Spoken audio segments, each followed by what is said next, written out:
Welcome to the Holistic Success Show. I'm Elizabeth Lozano. And I'm Dr. Robert Puff. Today our guest is an expert on alternative medicine. Dr. Puff is going to be talking to us about flowing with life, as well as the healing benefits of nature. And a question from you about how do we help our children to eat well? And another question is it possible to exercise too much? Thank you so much for joining us, and we hope you enjoy the show.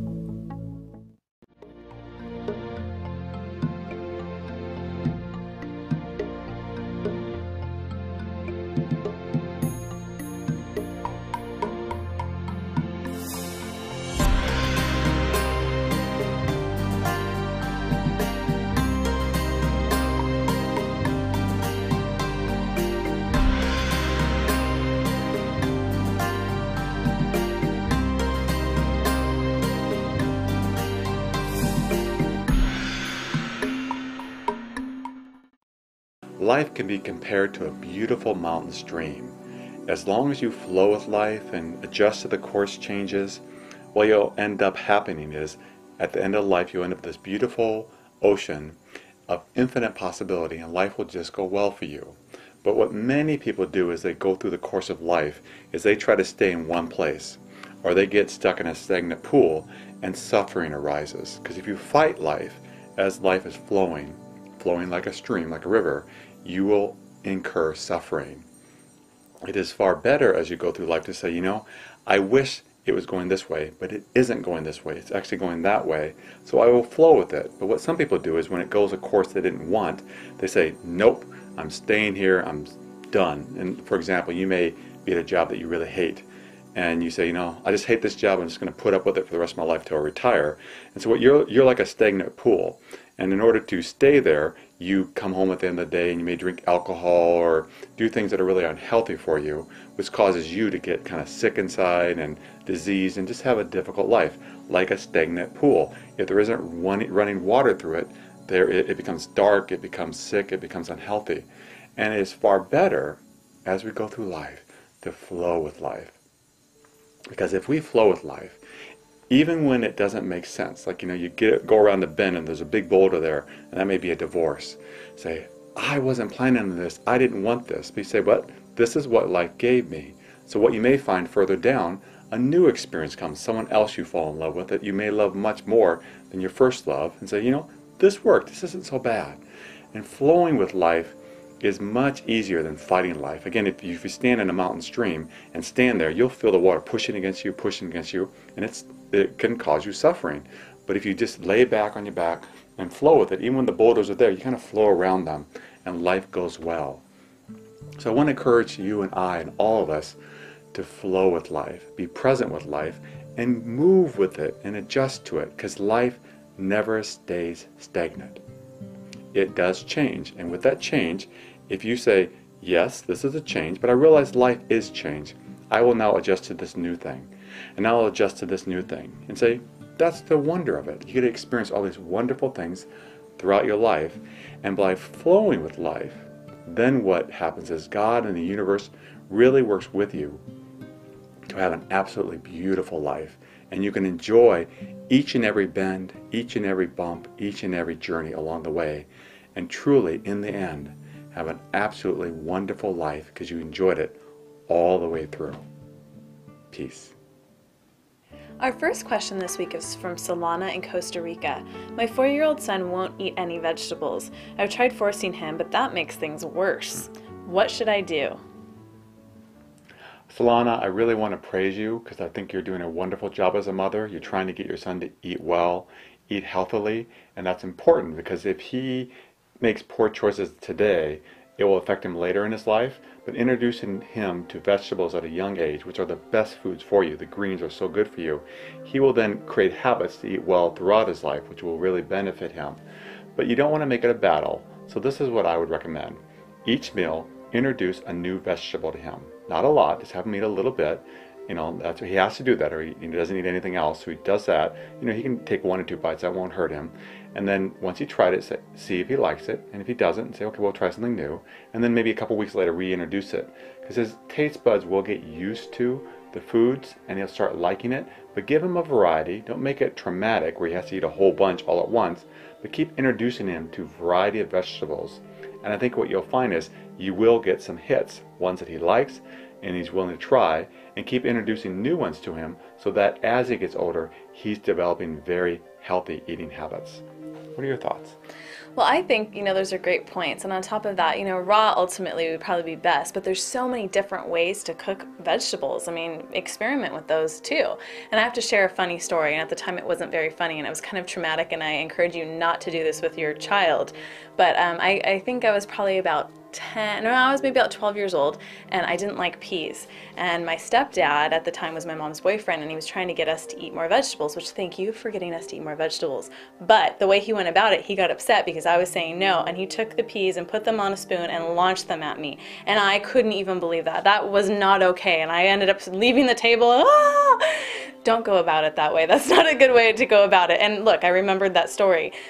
I do like peas now, thank goodness, but I came about them in a different way, and I think maybe tried them in different ways. So I encourage you to be gentle with your son. Don't try and push him, because actually if you push him, he's going to really hate that, because that now is linked not only with a yucky taste, but also mom pushing me and maybe not being so nice.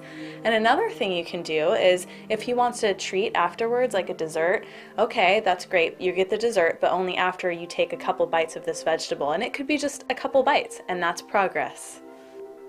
Another thing I'd recommend, because I remember reading it in a study, there were children they put in front of a fridge, and they let them eat whatever they wanted to, but everything in there was good choices. So the kids ate pretty healthily.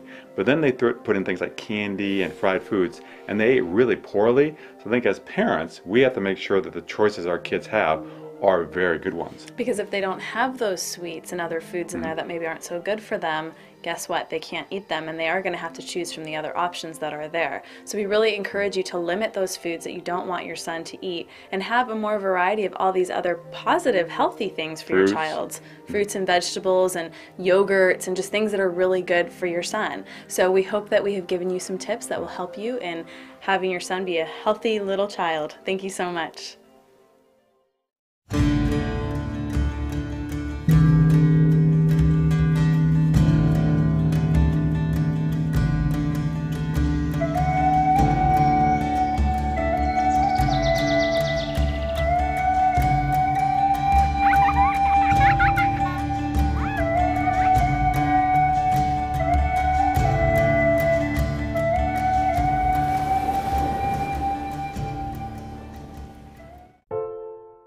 Tranquility and peace.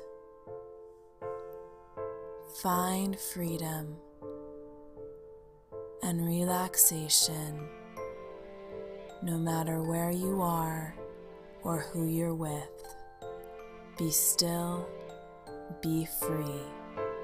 Meditation for Health and Happiness, available at www.holistichealth.tv. Are you or someone you love struggling with depression, anger, or anxiety? Have you suffered a loss, or are you struggling to keep your relationship alive? Do you have a child or teen who needs help? You don't have to face it alone. We are here to help you create the change you need in your life to be happy again. Visit us at www.ocmentalhealthexperts.com for more information. Here to share techniques to help you heal yourself is Kathi Gruber. She is a naturopath and author of the Alternative Medicine Cabinet, as well as the creator of Therapeutic Massage at Home. Learn how to rub people the right way. Welcome to the show. Thanks, I love great that to be title. here. Thanks. Oh, it's one of my favorites. So I know there's a lot of people out there who have maybe heard the word naturopath, or maybe there's some people who haven't. We're really glad that you've heard of it now.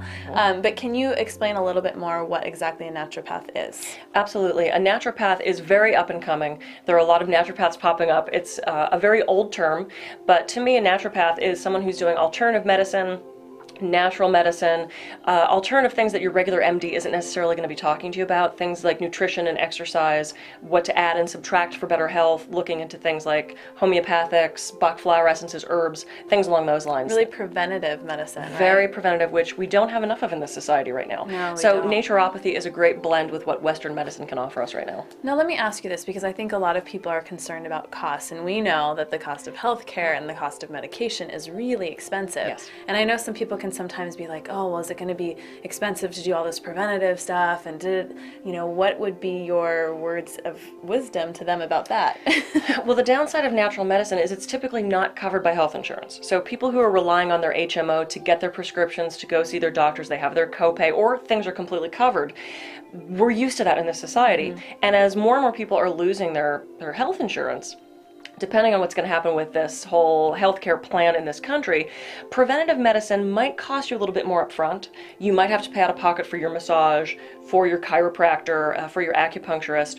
Herbs and homeopathics tend to be pretty affordable as a substance. And just finding a practitioner that can work with you financially, because they're not going to be covered by insurance. So I know when I do massage, I'm charging $80 an hour. Massage is not covered by insurance in California for the most part. So these people are paying out of pocket, but they realize that long term, them taking care of their bodies now is going to save them later because they're not going to get sick.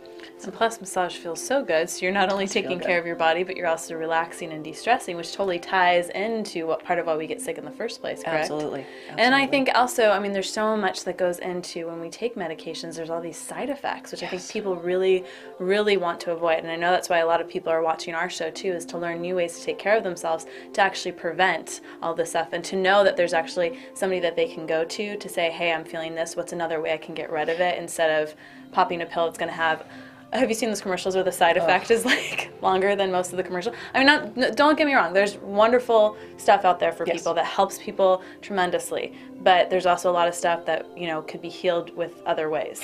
Absolutely. And we've gotten so used to this in this society of give me the quick fix. We watch the happy bouncing egg on the TV with newest prescription, and we want to feel that way quickly. And there are times, honestly, if I wake up in the middle of the night with a menstrual cramp, I'm heading for the Advil or some kind of pain reliever. I'm not going to do a sitz bath in the herbs and I know how to deal with those things naturally, but there are times you want and need a quick fix. With something like some of these medications, and they just did a study that showed the average person was on 11 and a half medications. Oh my That's goodness. a huge amount of prescriptions. And I've seen clients come to me who I'll say, bring in your prescriptions. I, of course, would never tell anybody to stop taking a prescription. That's out of my scope of practice. But I like to do research to see maybe what the side effects are. And I've seen people on antidepressants where the side effect is anxiety. And they're also on anti-anxiety medication, which the side effect is depression. So there's a vicious cycle. This iatrogenic disease where one pill is causing another side effect that they need a new pill for, and it's really getting out of hand, and that becomes expensive. And how often do you think people are actually really aware of all of that stuff? I know before, when I've had to go to the doctor with things, there's a whole long list of stuff, and you're like, I don't feel good right now. This was a long time ago when I was having to go to the doctor more frequently before I got really healthy. And you just toss it because you're not feeling good, so you take what the doctor gave you, right? Absolutely. And we've been taught to trust our doctors, and we should. They really are looking out for us, and their intention is to do good. But would you not say, I have seen where doctors and even pharmacists make mistakes, and you're taking one prescription and they give you another one where it says don't take with this other one, and how much does that affect? That could kill people sometimes. So they need to be aware of these things. And it does. And I'm really a huge proponent of being your own best advocate. And I have clients that have been in the hospital recently, family members of my own who've been in the hospital, where the nurses are really doing the best they can, but they're very overworked right now. Doctors, you go into the office and you get 7 minutes with them and a prescription. That's sort of become the mainstream medical model in our society now, and they're doing the best they can. They're really overwhelmed. So I encourage you to educate yourself. If a doctor gives you a prescription, go online. We have all these fabulous resources now. Look at the side effects. See if it's something that might be not agreeing with you. And I'll tell you something else. If the prescription's not working for you, tell your doctor. Because I've had clients who are on a prescription that's causing all these other problems, and it's not actually helping with the problem that they were prescribed for in the first place. So what are some things that people can do to prevent all these other health conditions that take them to the doctor in the first place? I think it's really important to, I advise everyone to take a vitamin and mineral supplement. I think our food supplies are so depleted now that I think, also with the stress in the environment, the things are being added into our food, our air is not particularly healthy, we're not getting the best water sources a lot of the time. So I think adding a good high quality vitamin and mineral supplement is great. Minerals also, not just calcium. I know that's really sort of hit home in the society, especially women need to have calcium. I think magnesium is just as important, if not more so. Well, don't you need the magnesium in order to absorb the calcium? Exactly, but also magnesium is great for things like menstrual cramps, muscle cramps, headaches, depression, constipation. It's really great for all of these sort of everyday ailments. So I keep actually a very large bottle of magnesium in the house, and I take it for any number of things.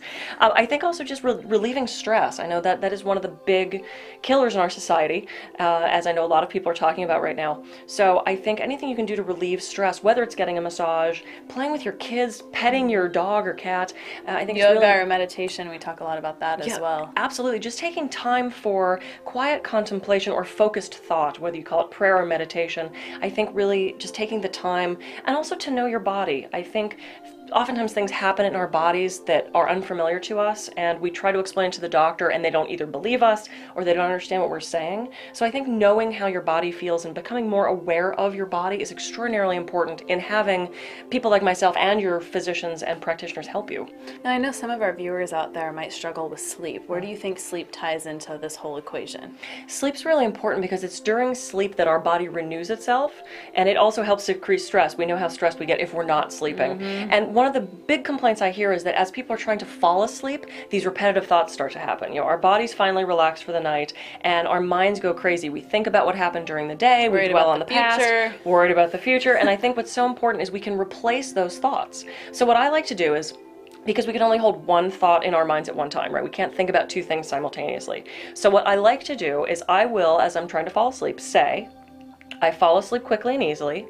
I wake up feeling refreshed. Now this does one of two things. It's programming the body to fall asleep easily and wake up feeling refreshed, but at the very least it's replacing those negative thoughts. And I find when I can repeat that over and over again, it's kind of like the whole concept of counting sheep. We would do that to distract our minds from these thoughts. So I find if you can replace those thoughts, and I recommend people do that even throughout the course of the day. I am healthy and well.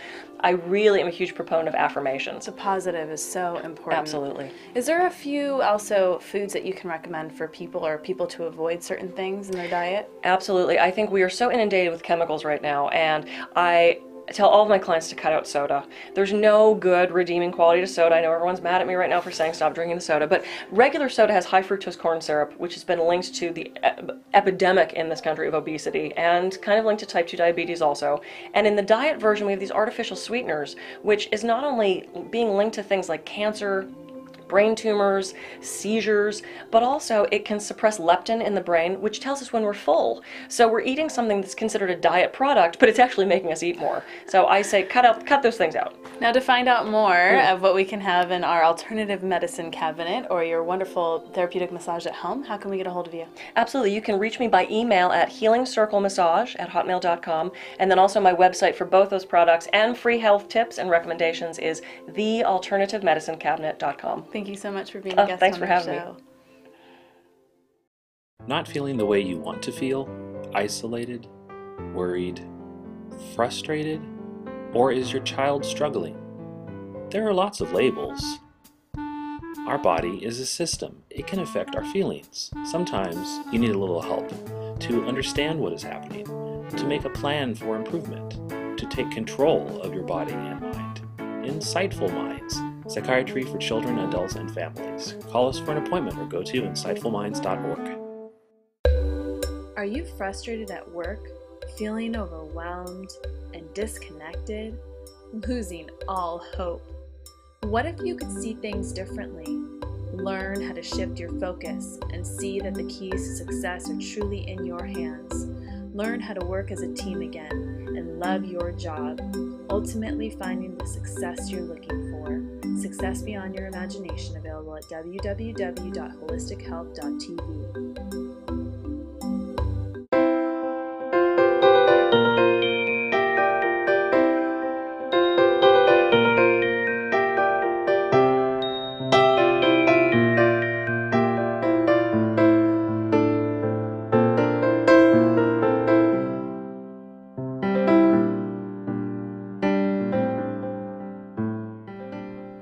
How to Live a Positive Life, available at www.holistichealth.tv.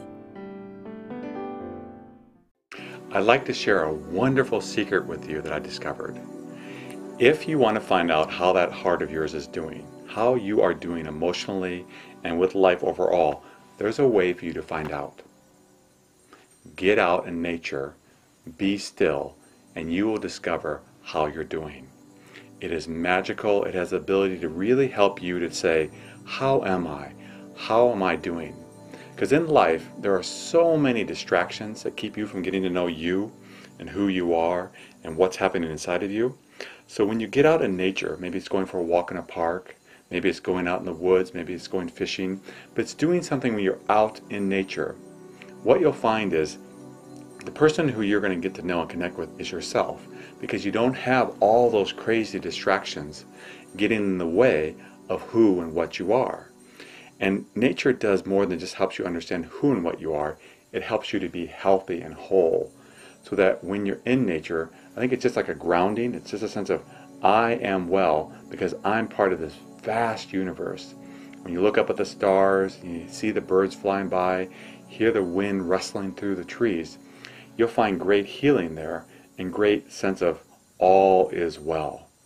Now what can happen though is when you get in nature, if there is pain and suffering inside of you that you've learned to suppress, perhaps through addictions or stress, that will come out. And so you'll need to spend time healing that. But nature will help you identify what that is. One of the tools that I often use with people when they say, well, I think I'm doing well, I'll say, get into nature and go out there for a day, an hour, a week, whatever it be, the longer the better, and spend time alone. Don't bring books with you. Don't bring TV. Don't bring iPods, nothing. Just be silent in nature. And what you'll find is you'll find out how you're really doing. Because if you don't bring any of those distractions, who you are and what's inside of you will come out. And it's really a wonderful way to know what there is to heal inside of you, number one, but equally as important, to heal you and to be healthy overall. A great man called John Muir, who was the founder of the Sierra Club and helped establish several national parks for our country, when he was in a city, he always never felt very well. He struggled with a lot of health problems. But whenever he got into nature, all of them went away and he felt wonderful. And I think that's really indicative of us. We need time to connect with the universe. We need time to remember who we are. And the best way to do that is get outdoors. You know, we live in these cities, we live in cramped places, and there's always a park or something nearby. Get out there, connect with nature, and what you'll find is the things that you're looking for are always there, always present. You just need to be still, be present, and be. Peace. Our second question this week is from Michelle in Nashville, Tennessee. Can too much exercise actually hinder your health? Michelle, I really like your question because a lot of people get flummoxed by it. They think, can I really exercise too much? Isn't exercise just wonderful for me? And it is wonderful. You want to do it regularly, you want to do it daily if you can, but anything when it's skewed, when it's off balance, can be unhealthy. It can actually be a form of an addiction where you're actually turning towards exercise to suppress feelings, to escape from the world, and anything done disproportionately can cause you suffering and isn't good for you. So yes, exercise is one of the key elements of being holistically healthy, but done too much, it can cause injuries, it can be a form of emotional repression, it can be an addiction, it can really have negative impacts on you in the long run. So you always want to find balance. Yes, exercise, but eat right, sleep, meditate, do all the things, and that's, if you put it together, you have a whole person. But if any part, even something good, too much of it isn't necessarily good for you. Your thoughts? I agree that too much of anything can be bad. And you know, this also leads into, actually when people exercise excessively, that can actually lead into a form of anorexia, or even they consider it bulimia sometimes too, when they're trying to get rid of the calories that they intake. And so if you're burning more calories than what's going in, that definitely is going to have an effect. So that will take its toll, and it also can become an obsession or an addiction, like Dr. Puff was saying, which there's that anorexia part, eating disorder there, but there's also a part where people are trying to get a particular body, you want your body a certain way, and can become obsessed about that. And we really encourage the exercise to come from a place of, I want to be healthy. I want to be healthy in every way, mind, body, spirit, soul. And it's not just about the physical part, because we can get really, really stuck on that and just try and fix a certain spot over and over again. And guess what? that all of our bodies are different. So you may see somebody who has that total six-pack, tiny waist, and maybe that no matter how much you work out, that's not going to be you. And I think letting go of that and making sure that your focus of exercise is coming from a place of just really wanting to be healthy and decrease your stress, but not a matter of obsession or compulsion, and really, really be careful for that. You know, one other thing too, I think as you exercise to keep in mind is your body is going to change. As we get older, we have to adjust to those changes. For example, I was a runner, not a long distance runner all the time, but I run, jog pretty often. And I knew when my knees started hurting me, I would stop. And that was, I'm not sure how long ago it was, but when they started hurting, I stopped running. I still walk almost every day. I love walking, but I adjusted to, as my body got older, I adjusted to that. And I think it's healthy to adjust to changes as we get older. And I think the key is for you to listen to your body. So if your body is hurting, we need to have downtime even after we exercise. It's really important for your body to kind of recap and heal. So you need to listen to your body, and if your body's telling you, slow down, and really listen, because sometimes we put up this barrier where we don't hear it. We try and just push on through. Well, you get injuries then, don't you think? Absolutely. We definitely do. We want you to avoid that. So we wish you all the best on your journey of exercise, healthy exercising. Thank you for your question. Are you or someone you love struggling with depression, anger, or anxiety? Have you suffered a loss, or are you struggling to keep your relationship alive? Do you have a child or teen who needs help? You don't have to face it alone. We are here to help you create the change you need in your life to be happy again. Visit us at www.ocmentalhealthexperts.com for more information.